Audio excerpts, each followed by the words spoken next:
Shalom. All praises to the Heavenly Father, Hatun Apukuya. Praise be to the earthly mother, the Pachamama, and all of her earthly angels, the Huaca. Praise be to the Holy Spirit, the Kahe.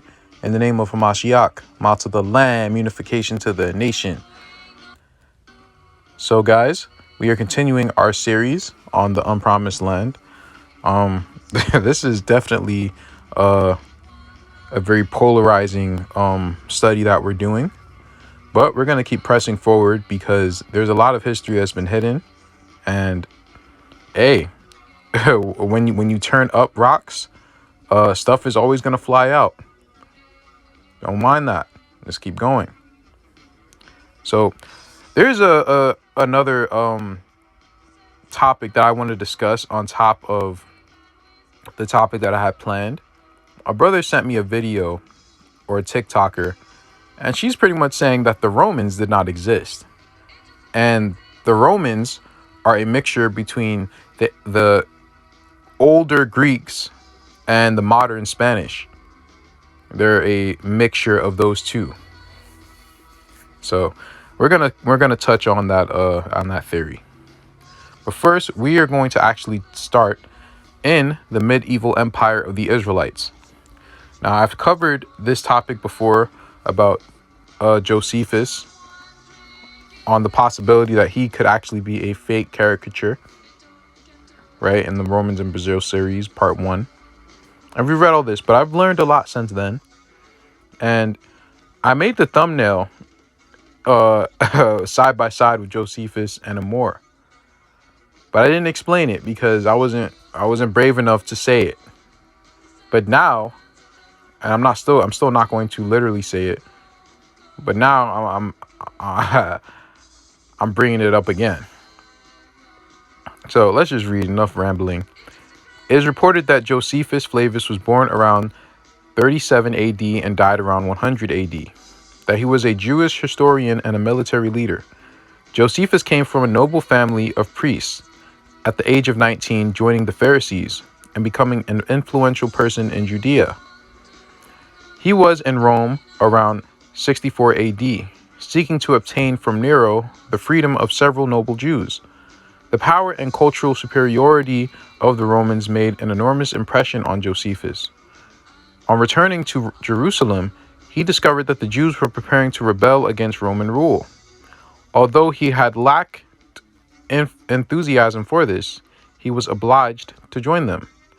Josephus was charged with the defense of Galilee, that is, the northern part of Palestine.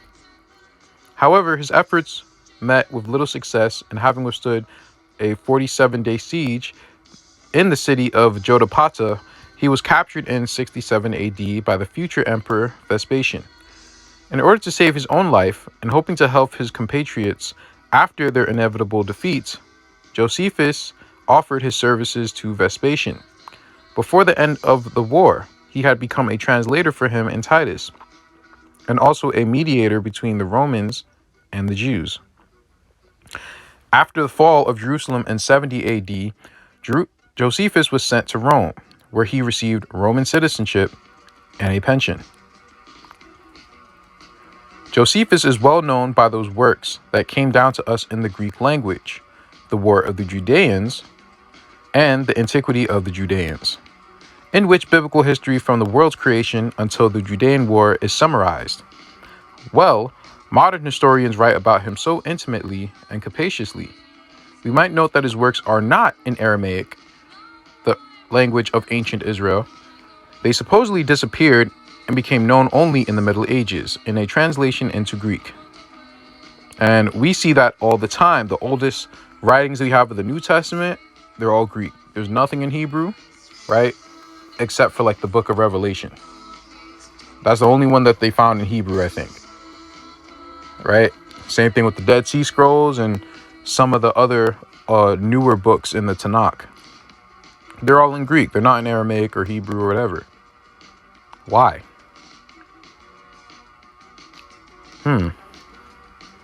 My thing is, why aren't they in Latin? Why are they all in Greek?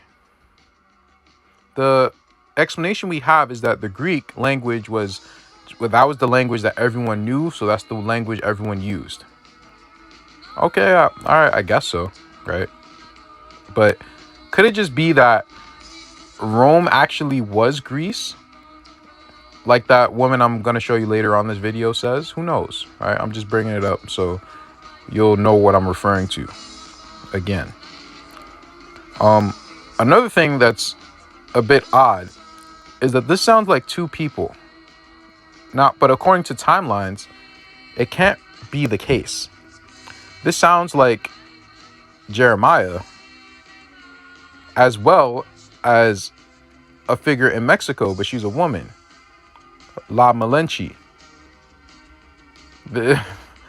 I don't know, man, but hey, well, let's just continue, man. In which connection, no one knows who translated them and when. So no one knows who translated Josephus' writings, right? They don't have the original copy of his writings. They can't even prove that they were translated and that they just weren't written in Greek. So to me, it sounds like someone's trying to push some history onto us. And you're going to see this come up again when I show you the video of me showing some of these smug people talking about this woman's research. I'll tell you this now. They're talking about a primary source. It can be a copy of an original document. It doesn't have to be the original document. And I'm just like, but the point is that in order for you to claim that something is a primary source, then don't you need to prove that it's a primary source? Who said it's a primary source? So I'm supposed to believe you. At the end of the day, what it comes down to is I'm supposed to take your word for it. Pliny is another example. There are no primary sources. There are nothing. There's no original document. We just know that there was this person named Pliny and he knew everything. Like, bro, that's not good enough. I'm like, that's just me taking your word for it. I'm not interested in taking anyone's word for it. Yet you'll hear this dude, he was so smug about it too. He's like, well, you know that if you paid attention in college or you went to college or you paid attention in high school. Like, come on with that, man. Anyway, yes, Flavius wrote about the Judean War and about Rome. But when? And about which Rome? Researchers are unanimous that Flavius was a talented man of letters, but only that. In the Antiquity of the Judeans, he makes an expanded synopsis of the Bible, as it was then, or as he understood it, functioning as his popularizer. To inquire as to when the Antiquities were written does not make practical sense. Now, there's another thing that I noticed. This supposed Jewish historian, right? And I'm not, denying that there could have been someone who they're basing the character of Josephus on. This quote-unquote Jewish historian, right? And they just made up a character. I'm not denying that someone existed, but the character of Josephus, the same way the character of Jesus, did not exist. These are characters that they've made to screw with the timelines and to make their own peoples, right? So, because of that, they've now added certain things to this character and said that he said things, right? Because they can. It's a character. It's not the real person anymore. It's a character. And the writings of Josephus, they are strangely aligned with the 66 books of the KJV. They don't talk much about anything outside of the scope. Now, they'll say certain things that are not in the Bible, but they don't talk about anything that is not within the realm of the 66 books or the 80 books. The approved, canonized version of the Catholic Church's Bible, right?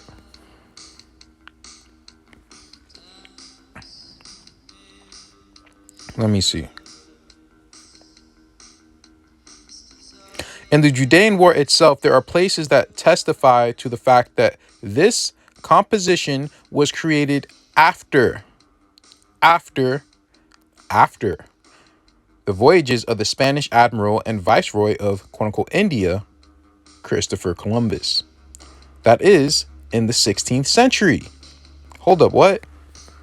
This person just said that Josephus' writings had to have occurred after Columbus visited the Americas in the 1500s, in the 16th century.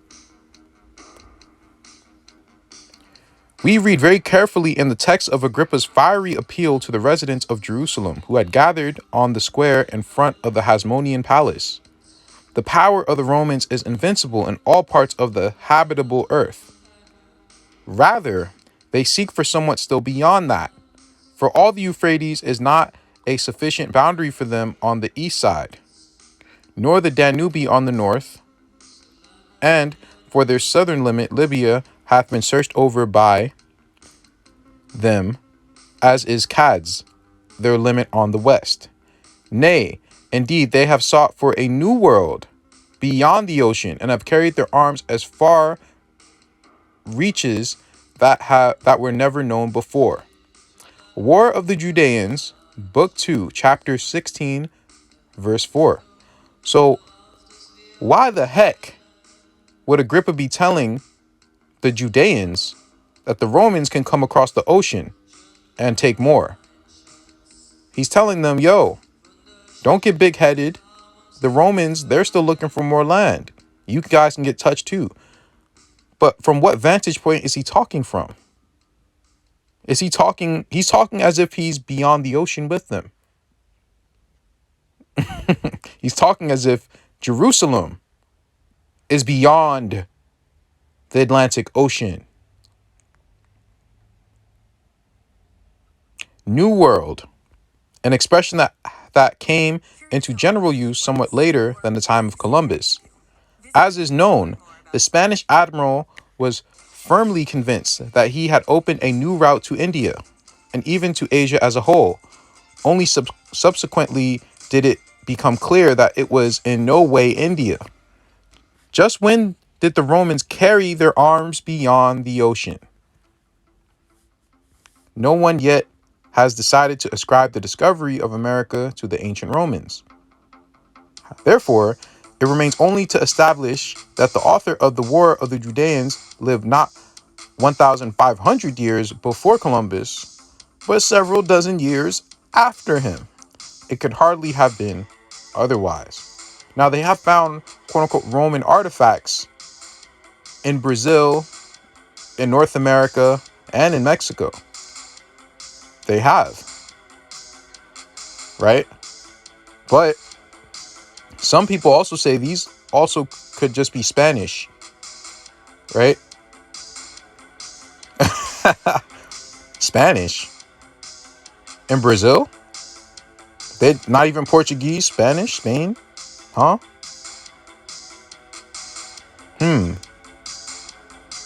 That's what, listen, man, it's a crazy thing to say. But could Spain truly have been the real Rome? Spain, France, those places, could that have been the real Rome? Could those have been the real Romans? And when you look into how these Spanish people looked, how the Habsburg looked, how these French and Spanish people and Portuguese and all these different groups of people that are associated with the Catholic Church, when you see how these kings looked and these conquistadors, how they looked, then things become kind of confusing, because these are black people. They're mulattoes, or they're straight up black, like African black. Were they the Romans? I don't know, but y'all better put some respect on Caesar's name before he come after y'all. Or is Caesar among you? Are you Caesar? Have these people who have been perpetuating, these different doctrines, are they Caesar? Are they Romans? Are they Edomites? Now, in this book, this is a really, really good book, man. Really, really good book. There's a lot of stuff in this book. That's why it's so expensive to get the original version of it, which is probably never going to happen. But it's okay, because we've already caught them. Now, in 2 videos ago, we went over a little bit about Carthage. We covered a little bit about the Etruscans in the last video, but we're going to take a step back. We're going to go back to Carthage once more. And we're going to read this, bro. Because the term Phoenician, trust me, is not all talking about us. We have a twin brother. We do have a twin brother. And they were the first ones who were actually doing many of these different things. And who we think are the Edomites are actually the Kittim, as I showed. You see, Carthage and Etruria, those were the ones who gave a lot of these different so-called white people their culture and things of that sort. That's where they get a lot of this stuff from. They absorbed it from the Edomites. And the Edomites have worked as our middleman. Because even though Esau was underneath their subjection, we're underneath Esau's subjection. That's why we were so bitter against them. Right? Esau also is associated with another civilization. I'm going to say that for the next part. I already said it in part 3. But yes, the Edomites were major players in the Babylonian civilization in West Africa. Anyway, that's for another part. The Phoenicians, descendants from Sidon, they say peopled the Americas. Not necessarily, but we have a similar culture because Esau, they married Canaanites. We had Canaanites in our lands, so we have a Canaanite culture. Anyway, the Spaniards sprung from Tubal of Japheth have subjected the Americans descended from Sidon of Canaan, wherein as fulfilled the prophecy of Moses that Canaan should be a servant to Japheth. What? Okay. No, what the Spanish did was a fulfillment of Obadiah. That's what it was. That's what it was. I don't know what this dude talking about. But either way. But it seems a great mistake to to derive the Phoenicians from Canaan, for they are extracted from Shem, Eber, Abraham, and Esau, surnamed Edom, from his saying, Edom, when he asked of Jacob, that red, because he knew not how to call the prepared pottage by its proper name. And Edom, settling himself on Mount Seir, a part of the stony Arabia, you don't know where it is, but, and on the coast of the Red Sea, gave domination to it. I don't know. Because the sea was much frequented and navigated by his successors.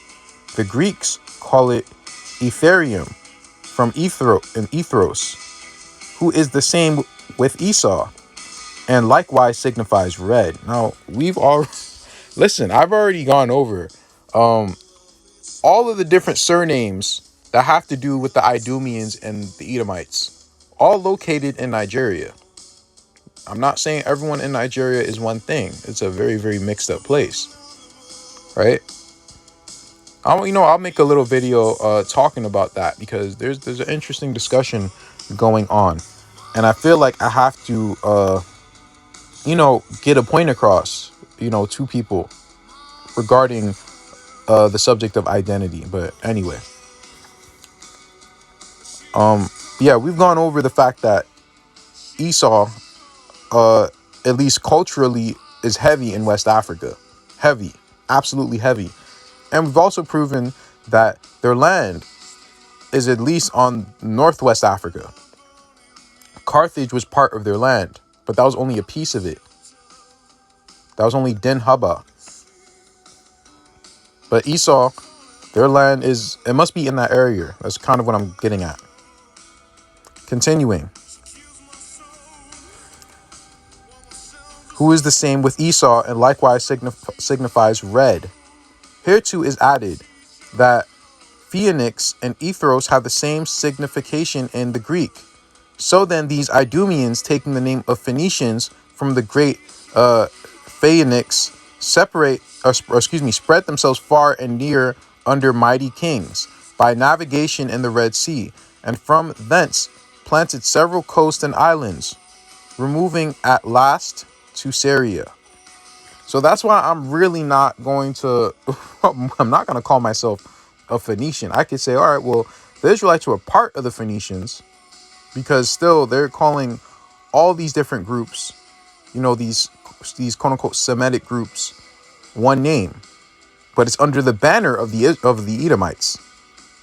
That's what they're known as. That's what they knew them as. Now the southern kingdom and the Edomites got intertwined heavily, right? So the Levites, when they were in Greece, got intertwined with them heavily. But who are the Edomites? What did they look like originally? So let's continue. The seventh king. Now this is the crazy part, guys. The seventh king of Edom, Moses reckoned to be Baal Hanan, which name, by transposing the syllables, the famous Carthaginian general Hannibal bear. Bro. Moreover, it may easily be demonstrated that the Phoenicians extracted from Eber have formerly spoke Hebrew, and since Arabic, for they dwelt before their removing in the stony Arabia. St. Jerome said, the Punic tongue agrees for the most part with the Hebrew, and as St. August tells us that many, nay, most of the Carthaginian words are Hebrew. Elisa, Dido, the first founders of Carthage, proves this, for Elisa and Elisa with the Hebrews denotes a lamb of God, a lamb of my God, and Dido, a lover. Let me see. There's one thing. Oh yeah, they've pretty much said that these Phoenicians, their culture came from Ireland, and if Ireland is supposed to be where Abraham went to at some point, that would make sense. But it doesn't mean that they're from Israel.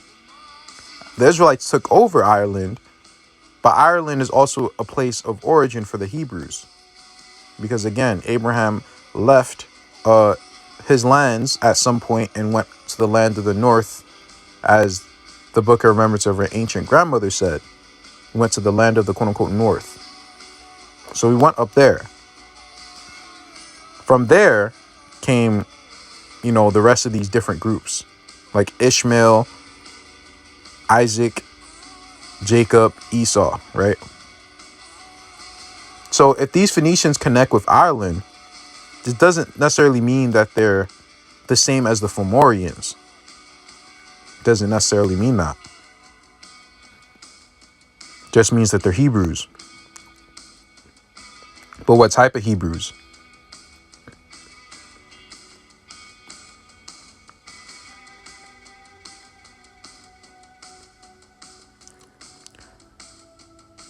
But who can find the least likeness between the Hebrew or the Arabic tongue with the Americans? So they're saying the Americans have a similar language too. Lastly, since the Phoenicians acknowledge Esau for a father, what then concerns the Americans, the curse of Canaan, since they are no more extracted from Canaan? Okay, whatever, dude. Whatever, dude. That's what the white folks were saying about the Indians too. They were saying how, they're Canaanites and we're the Israelites and we're killing the Canaanites off our land. Like, that's what they were saying. Okay. So in Genesis 36, Genesis 36 got all you need to know about Esau, bro. If you really precept it and relook at history, you'll find where he is, man. And Saul died, and Baal Hanan, not the Judaic Saul or the Saul from the tribe of Benjamin, but the Edomite Saul.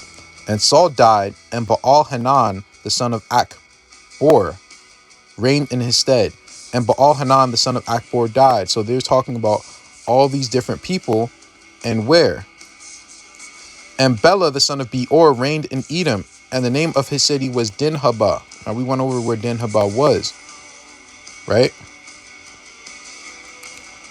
And the land of Timani reigned in his stead. We found a place in West Africa called Timani. is like that, bro. Now we're going to get the Baal Hanan. Let's get that real quick. Let's get the etymology for it. We'll go to the Josephus picture in a second. Hannibal. Let's get the etymology for it. Gracious Lord, right? And the word Lord, it means Baal. That's why we, most of us try not to say that word. From the verb Hanan, to be gracious, and the verb Baal, to be Lord. So the name Hannibal in the Bible. The name Hannibal is not a biblical name, but is a Semitic. But it is Semitic, and it could easily fit in. In fact, the chance that it existed in biblical times in Palestine is quite high. Hannibal, the reverse of the biblical name Baal Hanan. So there was a Baal Hanan in the city of Dinhabah, and the book of Jasher says there was a prince or a king called Anabal, who also was in Dinhabah. Are they one and the same? Because Hannibal is a reverse of Baal Hanan, just like Joel is a reverse of Elijah. Jehoaz is a reverse of Ahazah, and the rest of those, right? It's a reverse name, but it's the same name. It means the same thing. Very, very interesting. Let's show this real quick. Carthage, the Canaanites called themselves Punics. Rome attacked Carthage in full force beginning in 264 BC and completed their task after killing or enslaving every Carthaginian by sowing the land to salt so that nothing could ever grow there again. The Edomites descended from Esau, later intermarried with Turks to produce the Turco-Edomite mixture, which became known as the Khazars, who are the present-day occupants of Israel. These Canaanites eventually adopted the name Sepharvim for deceptive purposes. They later became known as Phoenicians by marrying into European royalty and aristocracy, the black nobility. And, they're not the real, Sephardic Jews. Like, listen, there's some people, they think all the Sephardic Jews are all converts. No, there's some converts among them, right? They use their identity, the real ones, to hide who they are,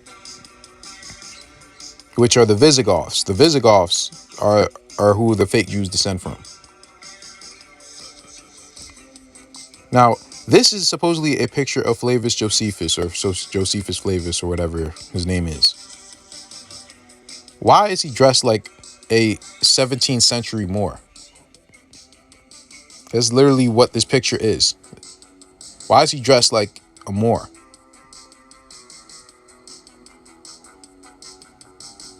So it lets me think, bro, like, I can't tell if they literally...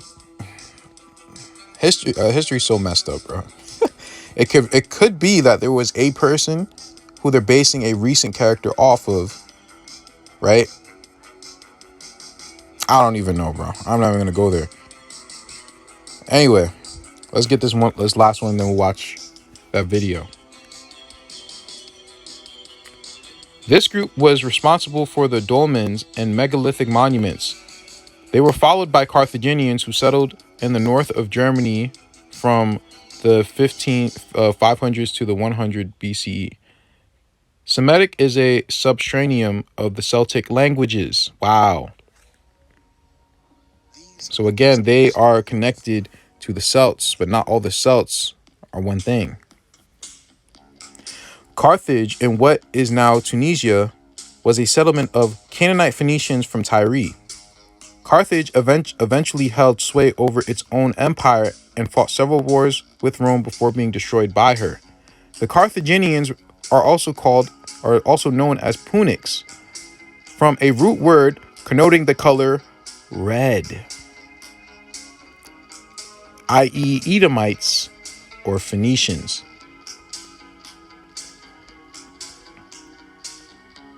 Yeah, this book is pretty good, but I don't necessarily agree with all of his what they call it, conclusions, but he has some good stuff in it, man.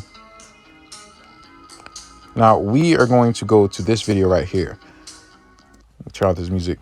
Yo, just a heads up, guys, like this guy is a smug fool, so I'm gonna try to skip his commentary. I'm only using his video because he puts a lot of her stuff in one place, so it's easy to present it.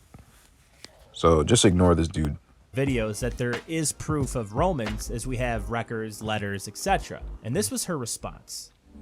Right, so you're telling me that you got an entire degree in classics, and it never occurred to you that there isn't a single Roman document? There is not a single Roman document. Polybius is fake. Appian is fake. Plutarch, Cicero, Dio Cassius, all of that allegedly is fake.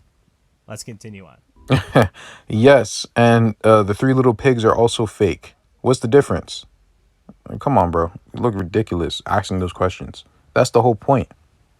It always blows my mind talking to people who have invested their lives in the study of ancient Rome, because y'all don't seem to realize it didn't exist. It didn't exist at all. It is a figment of the Spanish Inquisition's imagination. 0 primary documents. Okay, so 0 primary documents. The Roman Empire, or Rome as a civilization, was created by the Spanish Inquisition. Now, clearly, she is very heavily influenced by... Okay, so he's pretty much going to say because she's Jewish, right, that's where she's making up this stuff. None. This feels like arguing with someone in like the year 3000 CE that is convinced that Disney World was the ruler of the North American continent. Disney does own a lot of stuff. Just putting that out there. It's not real, dude. Did you not think it's weird that anytime we find in situ ancient Roman sites, the letters are all written in Greek? That's another one of her takes, that the Latin language is also made up from the Spanish Inquisition, that there isn't thousands of Latin inscriptions all over the former Roman Empire. We have Babylonian, we have hieroglyphics. No Roman. It was bred in circuses. It's a circus, man. That's another thing that's funny is, while denying the existence of Rome, you'll notice in a lot of her videos, because she is a trained classicist, whatever that is. When you went... So in this TikTok, she starts to talk about the city of Pompeii. And right away, you could tell that this means a lot to her, because this is the #1 thing people use to try to debunk her crazy theories. Now, one thing I want to mention, guys, is that the Book of Remembrance, and as well as other scriptures that we wrote that don't seem to be as tampered with, right? Like certain things maybe like in the Dead Sea Scrolls, even though, I'm sure that whatever. I shouldn't have said they're untampered with, but the Catholic Church probably didn't tamper with it, or maybe they did. I don't know. But either way, they don't use, like, they use different phraseology. So instead of saying Rome, it says the Kittim. It doesn't use the word Rome. It uses the Kittim or Esau. Same verbiage is in the books of remembrance. They don't say Rome. There is no Rome. So what is Rome? I'm not going to say that it literally was fake, but there's something going on. And the time is off. The civilization doesn't sound right. Doesn't. Unless it's something else. When you went to Pompeii, did you go on a tour and pay attention? Because Pompeii was rediscovered in the 1700s, and by the 1800s, it's where the 1% went to fucking party. Now, I can't really debunk this because I did some research and I couldn't really find anything on it. I mean, it makes sense that in the 18th century, rich people would go party in Pompeii. But whenever I looked for that sort of information, all I got was about the Romans themselves partying in Pompeii. So maybe she's right. I don't know. We have not uncovered any more of Pompeii, really, since the original digging out. That's just untrue. New things in Pompeii are discovered all the time, but to say there's been no new discoveries since the 18th century is just wrong. In fact, earlier this year, I made a video on a complete chariot that was found on Pompeii. Link in the description. So, yeah, that's just incorrect. But we do know that they... How does that prove that that's Roman? Chariot, like, bro, that does not prove that it's Roman at all. Like, what the hell what are you talking about? Stole everything. They broke a bunch of shit. They filled the pottery with their own wine and then drank it. Those bastards. All of the writing we have found in Pompeii off of the main square is written in ancient Greek. So she brings up Greek a lot, which is funny because obviously the city of Pompeii had a lot of Greek influence. The southern Italian cities of Magna Graecia were not that far away. We know for a fact that there's Greek writing all over the Roman world. But most of the famous graffiti at Pompeii is in, well, the made-up language of Latin. That Latin lettering is Victorian graffiti. Hell, geologists... That's actually crazy. Latin is Victorian graffiti. What? Man, her takes are crazy. Like, I don't know where to find some of this stuff. So that's why I'm just playing her stuff, and you guys can look into it, and maybe you can help me find out where she's getting this stuff from, if she's getting it from somewhere and she's just not making this stuff up. Have known for years that there's no distal tephra to even show that there was an explosion of Pompeii's volcano in 79 AD.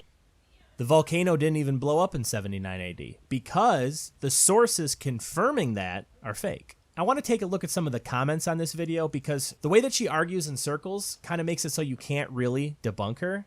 I actually think it's kind of impressive. They literally do several excavations a year. Are you trying to claim that there wasn't an eruption? No. There has been many eruptions, just no evidence of the one in 79 CE. I don't know if this is supposed to be satire or not. It's not. Bestie, I'm sorry, but you cannot be out here trying to disprove Pliny. We don't have You can't disprove Pliny. No. How dare you disprove Pliny? And she said, we don't have a singular original document. Sorry about your luck. See, it's a great thing when the Gentiles, when they fight each other about this stuff, and I don't have to do anything. Because we've been saying that Pliny stuff is a crock of you know what, bro. Like, like Pliny, he's not real, bro. He's not real. That's a straw man that the Vatican made up so that you can't refute them. That's what it is. Same thing as Josephus. That is a straw man that they made up so you cannot refute it. It's made to keep people dumb. It's made to silence people. Like Josephus said this, and Josephus, he was there during this time, so therefore you're wrong. Like, what? Like, who's Josephus? Who is he? Like, you don't even got a mixtape, bro. How many no-ceiling mixtapes he got, bro? I don't want to hear about no damn Josephus, bro. He wasn't even real. Hell, he's pretty much saying that the Judean Wars happened in the 1500s when the Spanish and Portuguese were sacking the Americas. Now if Josephus was saying that, then it makes sense. And maybe the Spanish were the Romans. How about that? Maybe those Romans that we're reading about really are actually the Spanish. And them coming over to the Americas and sacking us was 70 AD. How about that? Single original document. Sorry about your luck. Pliny's letters were transcribed in the 5th century. How does that support your argument? According to whom? Oh, right, the church. If only they allowed multispectral analysis, but ever since the Shroud of Turin debacle, they won't. Again, a lot of this comes back that the Catholic Church is inherently evil somehow. They have uncovered... That's why I said this dude's an idiot, bro. All due respect, this dude's a fool, right? Like, that's the whole point. Did you look into the history of the Catholic Church, bro? No, you did not. Because if you knew their history, then you wouldn't believe a damn thing that they said. And if you don't believe a damn thing that they said, then you're not going to believe a lot of stuff that they're spewing out. And that kind of crumbles a lot of the, the foundations of why we say certain things, like Pliny or all these other different people that he listed. How he scoffingly said, oh, this person's fake, this person's fake. Oh, yeah, okay.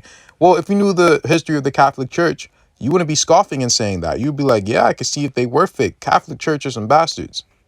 You get what I mean? Pompeii since the original digging out. The majority of Pompeii is still buried. They uncovered an entire insula this summer, and not a single Roman artifact. Here she claims that the Romans were actually the sea peoples, you know, the people responsible for part of the Bronze Age collapse. How can you claim So she's saying that the Romans were pretty much Phoenicians. Bro, are you kidding me? Or they're the Kittim, or they're the Greeks, right? Because they're not interchangeable. They've only become a little bit interchangeable after they got taken over, after the Carthaginians got taken over, after the Edomites got taken over. Then they start claiming all of this Phoenician heritage and Irish heritage and Celtic heritage and Aryan heritage. Like, no. Even though the Chaldeans and the Kittim, well, they're not really related because the Chaldeans come from Japhet. And the Kittim, while the Bible says that they come from Japhet, they actually come from the seed line of Cain. To let you guys know, Noah prayed for Japheth, his son, that he would not be destroyed by the flood because Japheth did not get on the boat. Japheth was out there chasing ass pretty much. And because Noah prayed for Japheth that he'd be safe, all the people who were around Japheth survived. That includes the seed line of Cain and all those other white mountain dwellers. I'm just saying, that's what happened. Vesuvius eruption to be unproven, with remains of humans saying otherwise. Right, there is actual Romans still, you know, there. If the Romans never existed, how about Julius Caesar from an Egyptian point of view? He's a Roman dude in Egypt, taking our girl Cleo to Rome, to the Romans. By the way, there's sources on both sides of this. Caesar literally means Moorish. What? Caesar means Moorish? Yeah, that's actually insane. I don't know where she got that from, bro. If you guys can tell me where I can find that, that's crazy. That's crazy. I don't know why. Like, bro, Julius Moorish. Put some respect on Caesar's name, bro. Come on, bro. Yo, if that's real, bro, that's crazy, bro. This guy says, I don't get why people would lie about this stuff.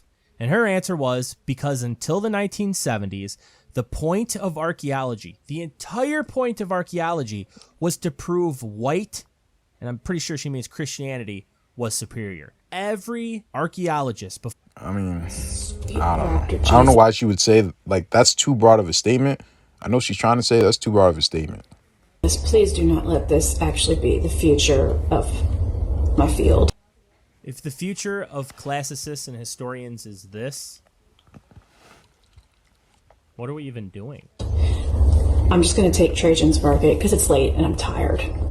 This is Trajan's Market, except it's not a market. It was a mixed-use commercial residential space. Sounds like a market. Not that it matters because nothing about that is original. Let's go to the official website. As always, I will pin Let's skip ahead. Fantasy of Rome. Kid to say this to me, and I have never been more pleased with my circus roots than playing whack-a-mole with you trolls. My goodness, I am having such a good night. We're the trolls. But I now realize this must be something one of the people that has been talking about me has said. And it's hilarious because it means they've entirely missed the point. Backwards, babies. Without Spain, there is no Rome. Because Rome, like white, is not a culture. It has Oh my gosh, bro. no unique identifiable. Let's get that one more There is time. no Rome. Because Without Spain, there's no Rome. What? Backwards, babies. Without Spain, there is no Rome. Because Rome, like white, is not a culture. It has no unique identifiable cultural marks. What you're thinking of is Greek architecture, or Egyptian, or Mesopotamian, or Anatolian, or Etruscan, or Oscan, or Umbrian. So all of the other peoples of Italy existed. The Umbrians, the Etruscans, etc. The Greeks, the Egyptians, the Babylonians, but not Rome. And again, as I've tried to think why she has centered on Rome. Because she's as Jewish, her, okay, whatever. You know, because the Catholic Church came from Rome. And at the end of the day, her main target is the Catholic Church. In, indigenous groups. The church is Rome. And the Catholic Church did not come from Rome. Rome came from the Catholic Church. Get it right, bro. I agree. The church is Rome, but there would be no church without Rome. No, it's backwards, bro. That's what she said. She said that it's backwards. It's not that the Catholic Church came from Rome. Rome is a figment of the Catholic Church's perpetuations, I should say. It's fake. It's not real. So, hey, this is another person. She's not the only person who said that. I just read in the book that person doesn't think Rome really existed either. That Rome is pretty much fake. There's no real history with Rome. If there is, then the Romans were the Greeks. We're just the remixed Greeks. That's all they were.